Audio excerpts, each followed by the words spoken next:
Welcome to पाठशाला channel. आज हम करेंगे हिंदी क्लास बी की कविता तो जिसे लिखा है वीरेंद्र डंगवाल जी ने।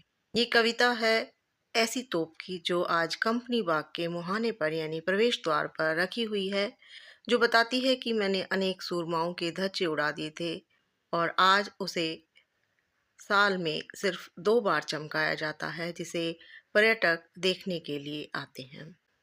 ये बच्चों के खेलने का जगह बन गई है।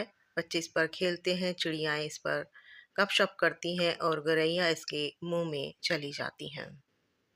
शुरू करते हैं इसकी व्याख्या। तो अपनी बाग के मुहाने पर धरी रखी गई है 1857 की तोप। इसकी होती है बड़ी संभाल, विरासत में मिले कंपनी बाग की तरह साल में चमकाई जाती है 2 बार। सुबह शाम कंपनी बाग में आते हैं बहुत से सैलानी। उन्हें बताती है ये तो कि मैं बड़ी जबर थी, उड़ा दिए मैंने अच्छे अच्छे सूरमाओं के धज्जे अपने जमाने में। अब तो बहरहाल छोटे लड़कों की घुड़सवारी से अगर यह फारिग हो, उसके ऊपर बैठकर चिड़िया ही अक्सर करती हैं गपशप। कभी कभी शैतानी में वे इसके भीतर भी घुस जाती हैं, खासकर गोरैये। ये बताती हैं दरअसल कितनी भी बड़ी तोप हो, एक दिन तो होना ही है उसका मुंह बंद। कंपनी बाग ईस्ट इंडिया कंपनी द्वारा बनाया गया एक बाग।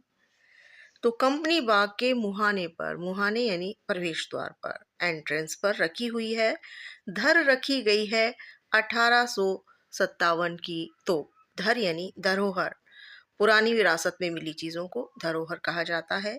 1857 की तोप है। टूरिस्ट सैलानी यहाँ आते हैं इसे देखने के लिए। सुबह और शाम इसको खोला जाता है, दिखाया जाता है। उन्हें बताती है तोप कि मैं बड़ी जबर थी। ये तोप बताती है कि मैं बहुत ज़बरदस्त थी, यानी मेरे में बहुत शक्तिशाली ताकत थी, मैं बहुत ताकतवर थी। उड़ा दिए थे मैंने अच्छे अच्छे सूरमाओं के धज्जे। सूरमा किसे कहा गया है? हमारे वीर शहीदों को कहा गया है। मैंने अच्छे अच्छे शूरवीरों के चिथड़े उड़ा दिए थे। यह तो भारतीय क्रांतिकारी की क्रांति को दबाने के काम में लाई गई थी। इस प्रकार की तोपों के बल पर अंग्रेजों ने भारत की आज़ादी से पहले आंदोलन को जीता था, कुचला था। आगे कवि कहते हैं कि अब तो बहरहाल छोटे लड़कों की घुड़सवारी से अगर यह फारिग हो यानी कि फ्री हो, खाली हो, तो उसके ऊपर बैठकर चिड़िया ही अक्सर करती हैं गपशप। जब बच्चे वहाँ से चले जाते हैं खेलने के बाद, तो चिड़ियाएँ आकर वहाँ पर बैठ जाती हैं, मानो वो गपशप कर रही हैं।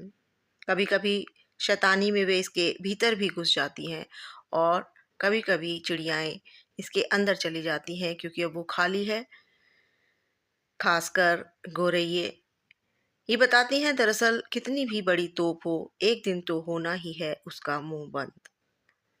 बहरहाल अर्थात फिलहाल, फारिग खाली, गपशप बातचीत करना, शैतानी शरारत। बहुत सीधी सी सिंपल सी कविता है। कवि कहते हैं कि 1857 में स्वतंत्रता संग्राम में तोप ने बड़ी क्रूरता से स्वतंत्रता सेनानियों का अंत कर दिया था। आज वही शक्तिशाली तोप कंपनी के मुहाने पर एक प्रदर्शन के रूप में रखी गई है, जिसे सैलानी आकर देखते हैं। और जब सैलानी चले जाते हैं तो बच्चे वहां आकर उस पर खेलते हैं, और जब बच्चे चले जाते हैं तो चिड़ियाएं आकर उस पर गपशप करती हैं और कुछ गौरैयाएं उसके अंदर भी चली जाती हैं। अगर आप चैनल पर नए हैं तो चैनल को सब्सक्राइब कर लीजिए। आज आपने की वीरेंद्र डंगवाल जी की कविता तोप के व्याख्या और प्रश्नोत्तर। आई होप कि ये कविता आपको अच्छे तरह से समझ आ गई होगी। अगर इस कविता या किसी भी और क्वेरी से रिलेटेड कोई क्वेश्चन हो तो आप कमेंट्स बॉक्स में ज़रूर लिखिए। मिलते हैं अगली वीडियो के साथ।